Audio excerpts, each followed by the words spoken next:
The one I have right here is undoubtedly the best value for money PC out there. The only compromise you have to be able to make is to go full AMD. If you're willing to do that, you can build this thing for a ridiculously cheap price. We are talking around $1,500 US. If you're in Europe, probably a bit more in euros, just because components are slightly more expensive here, but still around that price. Now, of course, if you wanna go overboard and get sleeved extensions, fill it out with fans, you're gonna spend a bit more, but even this PC specifically is actually pretty cheap. And that is because we didn't buy the Hyte Y70 case, we bought the Hyte Y60 previous model, which comes in at around $150 brand new in the few stock that's remaining. You can buy it used for around $100. We then went ahead and bought a non-ATX 3.0 PSU. We actually went with a Seasonic 80 Plus titanium unit, which is actually a lot better than some of the ATX 3.0 units which you can buy. There are very few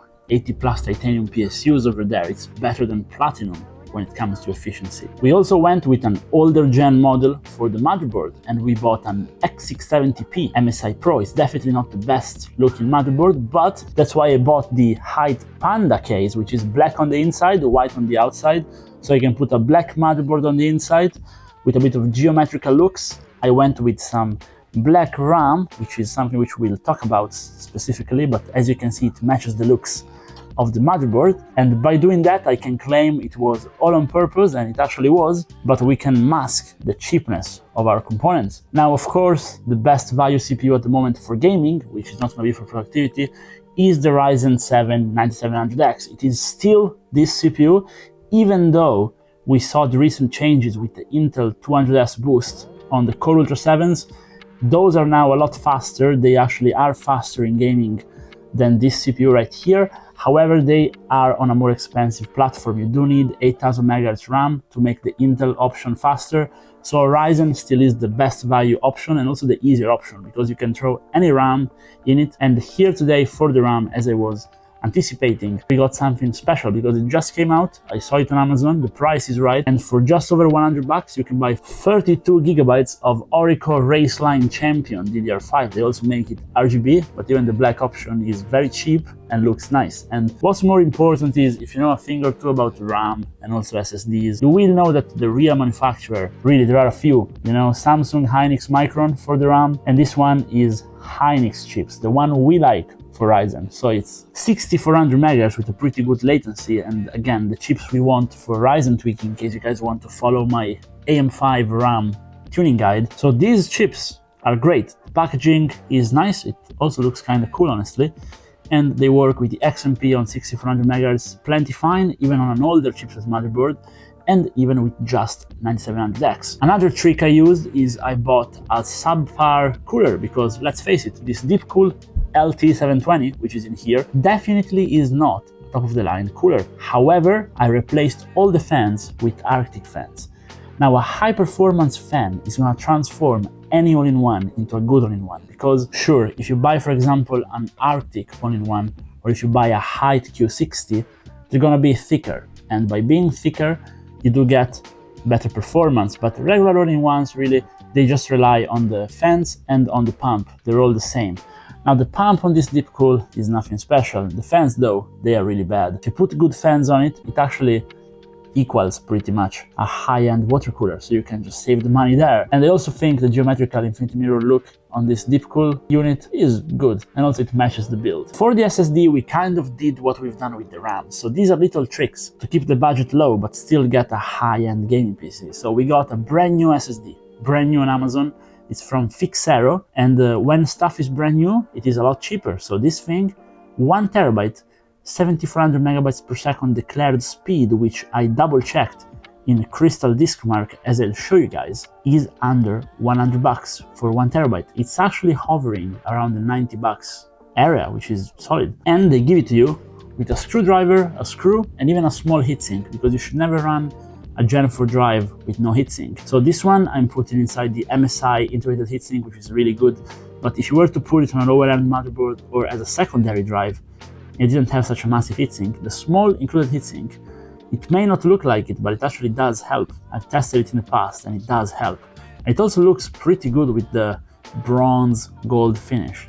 So this drive is absolutely recommended. I think it's gonna rise in price, but as long as it's cheap, since it's brand new, I think you should buy it. Same for the RAM. I think the RAM also, if Orico can actually do well and they can show that they're good, they're probably gonna go up in price. But right now, Hynix chips for cheap. The SSD, 7400 megabytes per second, good drive for cheap.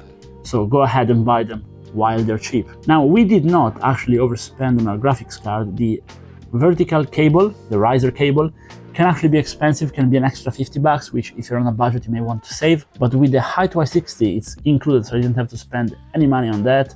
And I just went ahead and bought a 9070 XT AMD Radeon RX from ASRock. It's the Steel Legend model. I reviewed it on the channel. Even though I reviewed the 9070, this one is the XT. They are the same, they're great.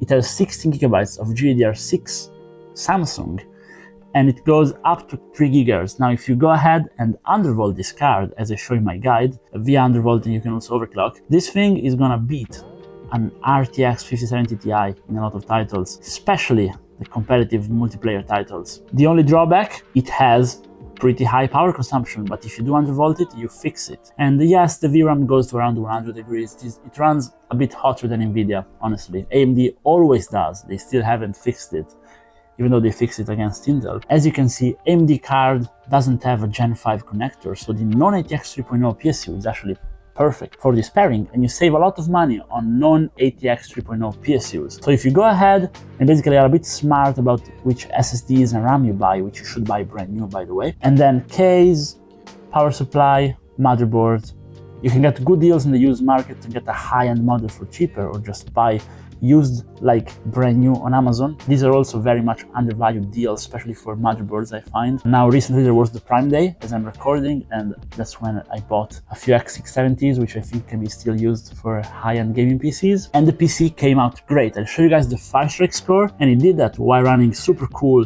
and really quiet as well. Again, except for the VRAM on the GPU, which could be a bit better. This thing is amazing. Now, the PC with this configuration, you can play literally any game you want at 1440p, high details, but you can also play competitively.